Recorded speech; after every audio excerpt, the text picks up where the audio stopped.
All right. Thank you for staying with us. We usually have these kinds of conversation behind the scene. But Kaduna State is a vital hub of culture, economy, and education in Nigeria, boasting major industries and significant agricultural production. As President Bola Tinubu promises equal development nationwide, people of southern Kaduna in Kaduna State are seeking greater inclusion and benefit for its people. We are joined in the studio, columnist, essayist, novelist Samuel Mashaye is still here. And from our Abuja studio, we have the National President of the Southern Kaduna People's Union, Samuel Taraba, joining us to explore solutions for enhancing welfare in the state, particularly for the Southern Kaduna people. Good morning. Thank you for joining us. Good morning. Right.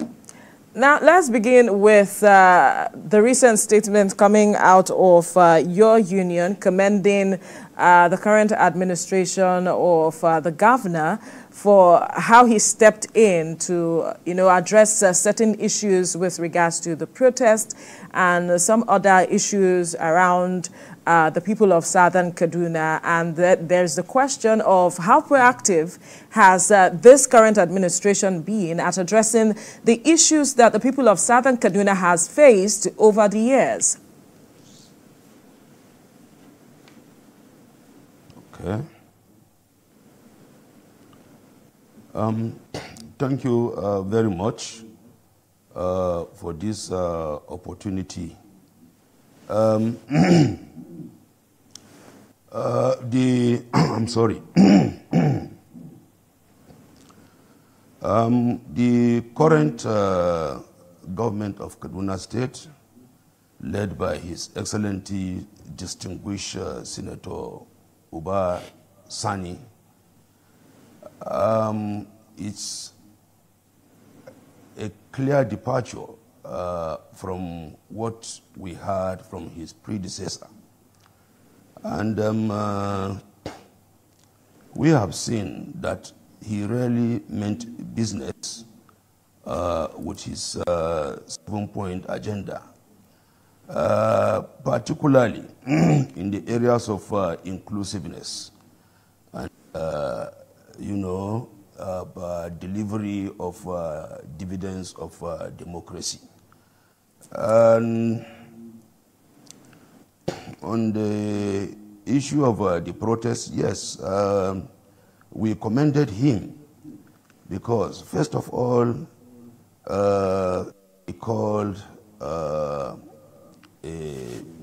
town hall meeting and addressed people of the state, representation cut across all shades of divide of the state.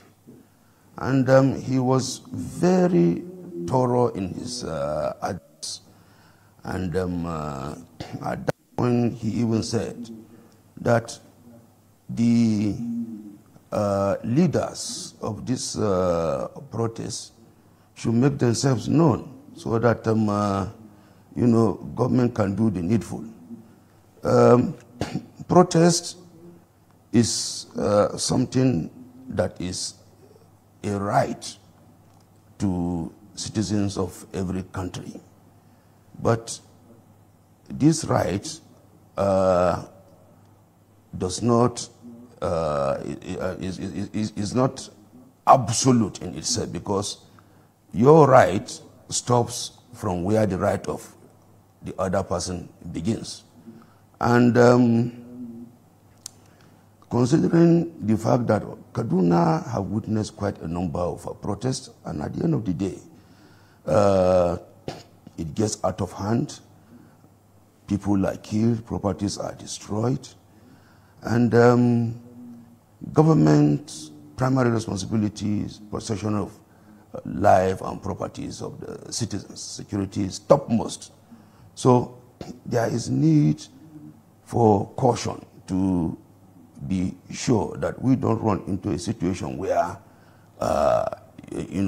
breakdown of law and order ensues. And factors on the ground show that there is no guarantee to that. And he made appeal that citizens of the state should resort to other peaceful means of, putting forward their grievances rather than this protest.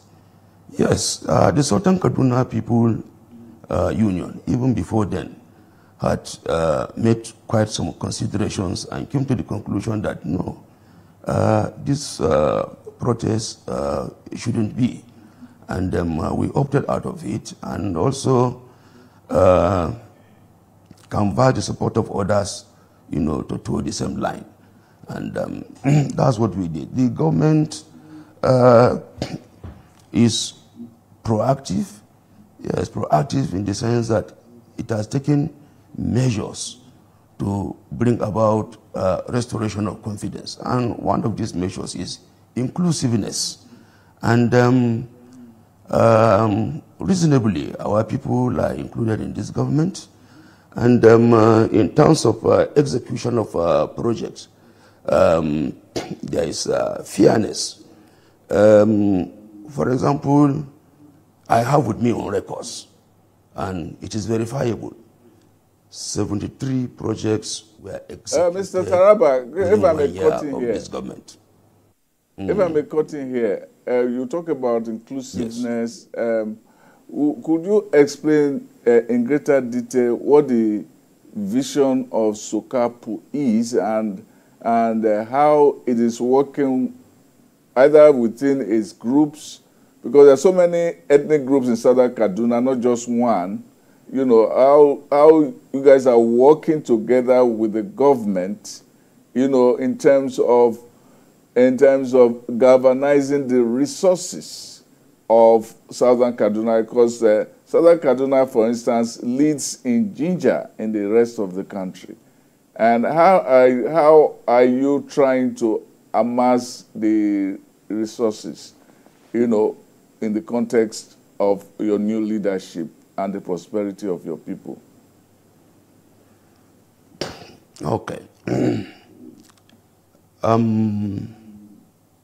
SOCAPU, as you know, is a socio-cultural organization devoid of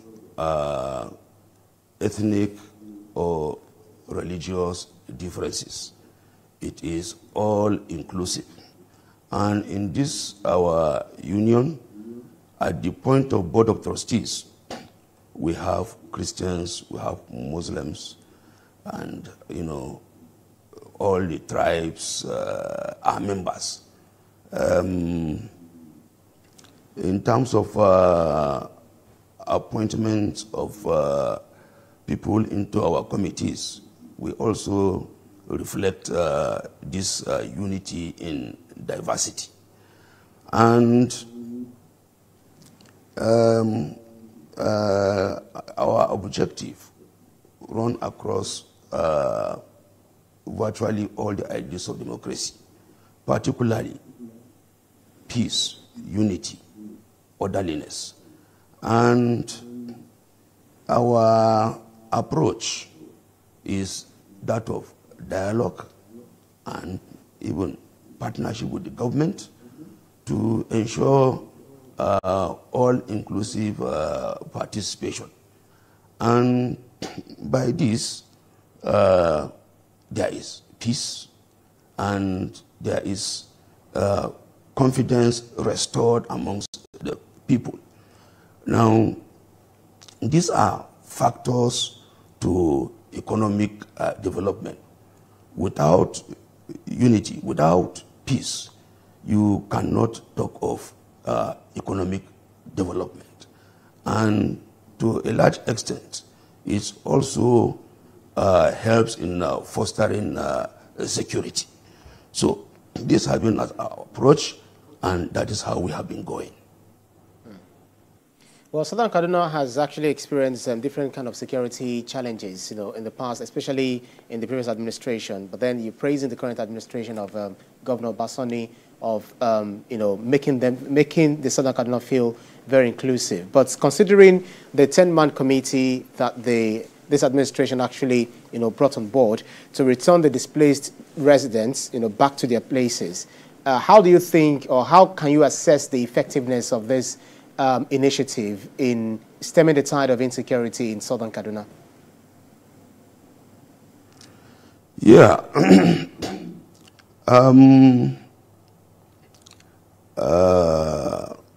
We do not expect something like a switch on, switch off result, from this initiative. It is a process, and so far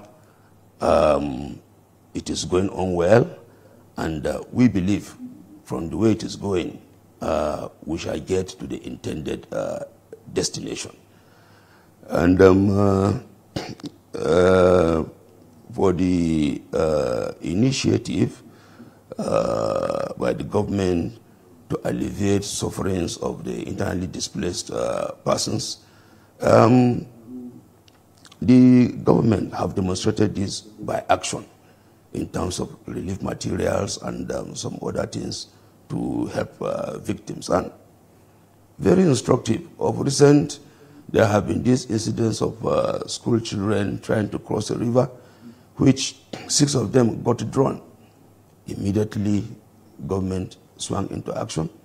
And that community, where this incident happened, bridge have been constructed for them. And there are other locations in Kauru local government that prompted this swift reaction, and where some bridges were almost breaking off, and they have been fixed. So we can see it on the ground, the responsiveness of the government. This is quite commendable. But there are those who might say that is it not too early to commend the government yet? But moving forward would be the question now. What more would you want the government to do to ensure that the conversations around inclusion, security of lives and property in southern Kaduna is not a thing that just happens within his period, and when he's left office, we start seeing a resurgence of the issues that were handled or that had been discussed, because there's been peace, conversations around peace within the people, but not much has been seen with regards to results. So what more should be done such that a structure is put in place for the people of southern Kaduna that they can work with years down the line? Yeah. Despite the positive references I made concerning this government, it does not mean that there are no areas of improvement. Like for terms of security, occasionally we experience attacks here and there with kidnapping and all whatnot. Farmers cannot say it is all that rosy for them, because there are still pockets of challenges here and there. So transportation is quite high, quite expensive, and so are other basic areas of daily life. But we can only say the government should improve security, and also improve inclusiveness. We are not there yet, but the government have started, and it is appreciable. When you say improve, in specific terms, because of our time, in specific terms, how would you want the government to address that? Inclusivity, how should he improve on it? Security-wise, how should he improve on it? Yes. We still have quite a number of locations that don't have police outposts, police stations. And the vigilante services, that is to augment the conventional policing, should be improved in terms of manpower and equipment. So also, in terms of healthcare delivery, we need more cottage clinics and maternity facilities, because there are people in remote locations that still don't find it easy getting access to the medical centers.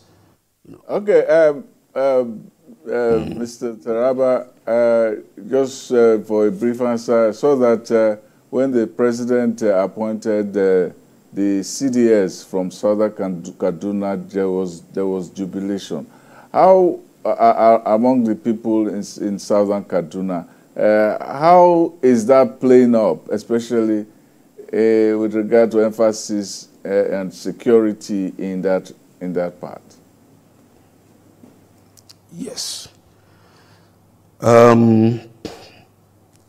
Quite all right.